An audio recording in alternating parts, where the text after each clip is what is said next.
अस्सलामुअलैकुम फ्रेंड्स, कैसे हैं आप सब। उम्मीद है आप सब खैरियत से होंगे। तो सबसे पहले एक ही गुजारिश कि मैं डिसेबल पर्सन हूँ, दायां धड़ मेरा फालिज ज़दा है। मैं पैदाइशी डिसेबल पर्सन हूँ और मैंने अपना यूट्यूब पर ये चैनल बनाया है अदीम क्रिकेट व्लॉग के नाम से। तो काइंडली आपसे एक ही सपोर्ट की ज़रूरत है कि शॉर्ट हो या वीडियो हो उसको करें लाइक, चैनल को करें सब्सक्राइब और बेल आइकन को प्रेस करना ना भूलिएगा और ये मेरी वीडियो को शेयर कीजिएगा। तो नाजरीन, सरफराज अहमद ने इंटरव्यू देते हुए कहा है कि आने वाले डोमेस्टिक सीज़न में मैं देखूंगा कि अगर मुझे कोई डोमेस्टिक सीज़न में खेलने का मौका मिला या कोई फ्रेंचाइज T20 लीग की तरफ से खेलने का मौका मिला तो मैं ज़रूर खेलूँगा।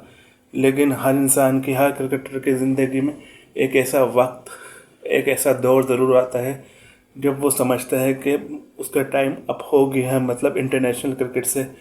तो सरफराज अहमद ने एक इशारा दिया है कि हो सकता है बहुत जल्द आपको ये ख़बर सुनने को मिले कि मेरा टाइम भी इंटरनेशनल क्रिकेट से अप हो गया है, मतलब मैं रिटायरमेंट ले सकता हूँ।